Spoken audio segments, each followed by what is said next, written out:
Novak Djokovic versus Carlos Alcaraz in the semi-final of Roland Garros 2023. It does not get bigger and better than this.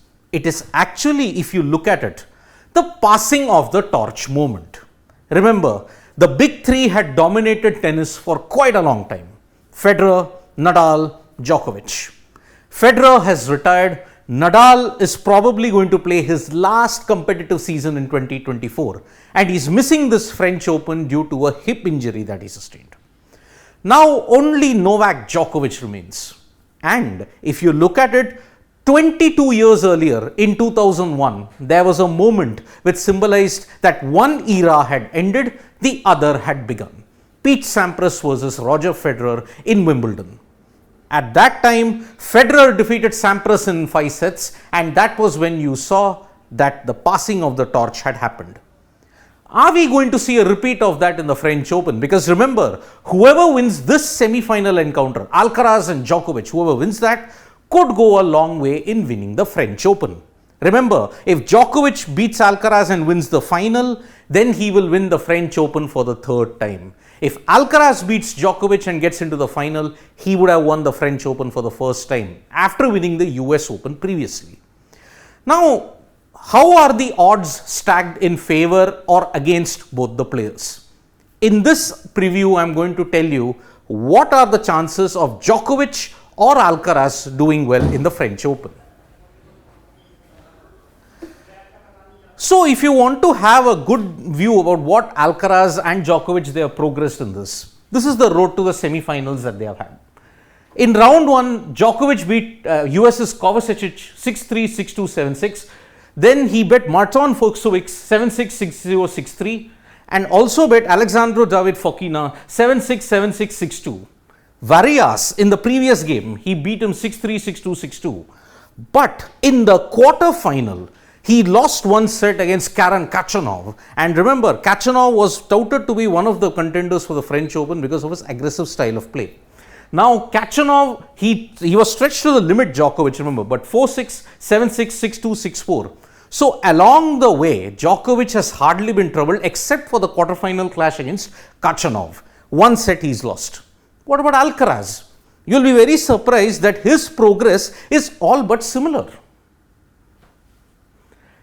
He bet Italy's Cobolli 6-0, 6-2, 7-5, then bet Daniel 6-1, 3-6, 6-1, 6-2. In round 2 itself, Alcaraz lost one set, and it was credit to him that he bounced back from the 3-6 loss to win comprehensively 6-1, 6-2. Then he had one major upset if you look at it by beating Denis Shapovalov of Canada 6-1, 6-4, 6-2. Musetti 6-3, 6-2, 6-2. 6-3, 6-2, 6-2. Same margin, round 4. But in the quarter final, he put up a brilliant performance, a clinical performance against Stefanos Tsitsipas, the number 5 seed, 6-2, 6-1, 7-6. And it was his performance against Tsitsipas that ensured that Alcaraz is one of the contenders for the French Open this time around, because he was very unlucky to have lost in the previous semi-finals in 2022 at Roland Garros. Now he will be gunning to go one better and hopefully win the French Open title this time around. So, Tsitsipas's performance, the way how he dominated Tsitsipas, makes, you may say, Carlos Alcaraz one of the favorites, because this particular head-to-head record is very, very significant. Because in the last meeting that Alcaraz had with Djokovic, the youngster got the better of him. So, so Alcaraz leads 1-0 in the head-to-head standings. Remember, he's the only one of the few players who's not yet been lost to Djokovic. Remember, against Nadal, he has a 1-2 head-to-head record. Nadal's beaten him twice, but Alcaraz has also beaten him once. So, it's going to be a very, very epic tussle. That 1-0 scoreline, Djokovic would be tempted to make it 1-1. Because remember, in the history of this era, Djokovic is one of the few players who's got a very little negative head-to-head record against most opponents. Against most of them, he has a positive head-to-head record. Now, what are the advantages that Novak Djokovic has over Alcaraz in this French Open semi-final? For one, big game experience. 45th Grand Slam semi-final for Novak, and guess what? He's only one behind Roger Federer, who has 46. He goes one better at Wimbledon or in the US Open and he'll have the all-time record.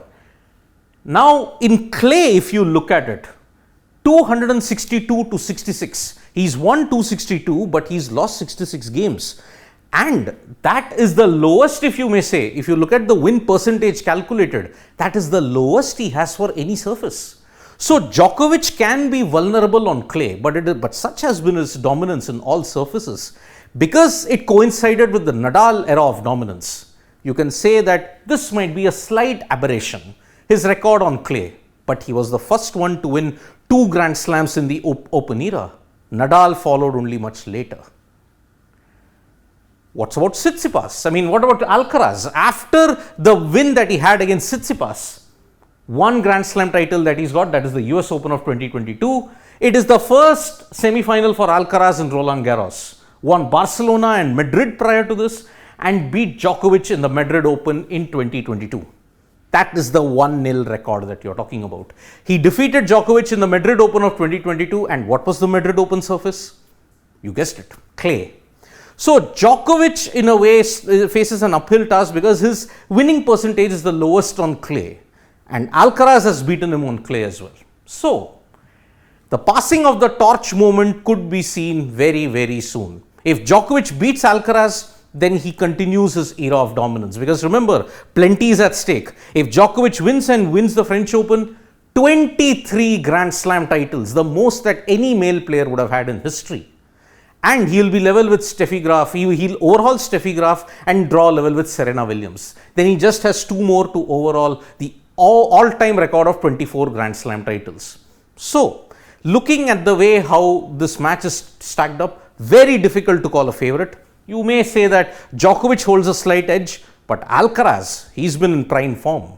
So don't forget, this French Open could see the passing of the torch moment when the big 3, the last remainder of the big 3, he goes out and the newer generation surges through. Thank you so much folks for joining us for this video. We'll be back with more updates on sports today. Tap that bell icon so you know when we go live, and don't forget we're on Facebook, Twitter and Instagram as well. Thank you.